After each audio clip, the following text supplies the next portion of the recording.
Bonjour, je suis Anne Courel, metteuse en scène de la compagnie Ariadne. Je suis au Grand Air pour une semaine pour finaliser un spectacle qui s'appelle S'engager Génération Wojciech.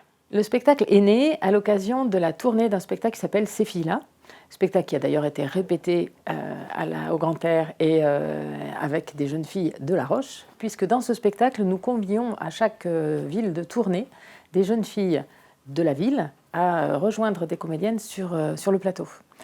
Il se trouve qu'à l'occasion d'une série de représentations, j'ai rencontré des jeunes filles qui venaient répéter en uniforme militaire, chose qui m'a beaucoup intriguée. J'ai eu envie de creuser, de savoir quelles étaient leurs motivations, où elles étaient, d'où elles venaient, quel choix elles avaient pu faire pour se présenter en répétition en uniforme. Et j'ai découvert que nous faisions, cette société dans laquelle je vis moi aussi, faisait appel à l'armée pour un certain nombre de dispositifs d'insertion s'adressant aux jeunes entre 19 et 24 ans, ce qui m'a beaucoup surpris, que j'ai eu envie d'interroger. Au fil de ces rencontres, ce qui m'a frappé, c'est que ces dispositifs s'adressaient à des jeunes gens dont on ne parle jamais.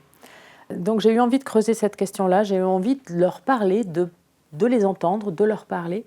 Je n'ai pas trouvé de pièce qui parlait de ça, qui parlait d'eux, qui pouvait s'adresser directement à eux.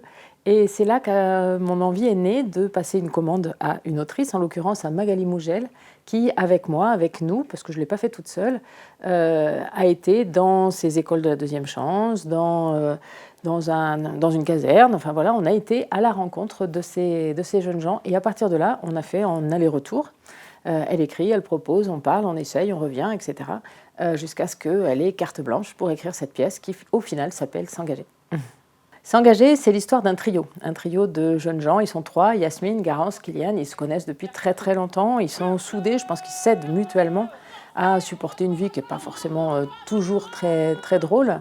Et le trio va basculer au moment où ils font des bêtises depuis longtemps, mais là ils font une grosse bêtise. Et cette grosse bêtise fait qu'ils sont renvoyés du lycée définitivement. Et qu'une fois déscolarisés, il y a quelque chose qui s'effondre. Et la nécessité pour chacun d'eux de trouver une porte de sortie. Et ces portes de sortie vont les amener d'une part à être séparés, puisqu'il y en a une qui va partir en internat et les deux autres vont faire le choix d'adhérer à un dispositif d'insertion à la discipline militaire. Il y en a 2 sur 3 et puis on va voir comment, malgré un contexte qui ne cesse de parler de cohésion, le trio va exploser ou imploser comme on veut. Le spectacle devait naître le 3 novembre. Donc c'est un mauvais jour pour une naissance, puisque donc le confinement fait que la première version de ce spectacle n'a pas rencontré de public. Et du coup, tout était un petit peu chamboulé, ce qui fait que le spectacle n'est pas fini. Et que la semaine que nous venons de passer au Grand Air est la semaine dont nous avions besoin pour finaliser ce spectacle, qui s'est un peu arrêté net, comme pas fini, comme un petit peu sur une patte, ou en tout cas pas tout à fait, un peu de guingois. Voilà. Donc ce qui nous manquait beaucoup, c'était du temps, mais ce qui nous manquait aussi énormément, c'était la rencontre avec les jeunes qui n'a pas pu se faire, puisque c'est un spectacle qui s'inspire de cette jeunesse et qui cherche à s'adresser à cette jeunesse, à entrer en dialogue avec elle, se poser des questions, se parler.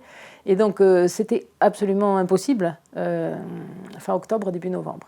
Là, ce qui s'est passé aujourd'hui, donc de pouvoir dialoguer avec des jeunes qui ont assisté à une répétition, qui ont pu nous faire des retours, qui ont pu réagir, qu'on a pu sentir dans la salle, c'était indispensable à l'existence même du spectacle. On a besoin de cette chair, on a besoin de cette rencontre. L'autre chose, c'est qu'un spectacle arrêté net comme ça, il faut qu'il rencontre aussi des diffuseurs, des gens de la profession, des programmateurs, des directeurs de salles avec lesquels on est en dialogue.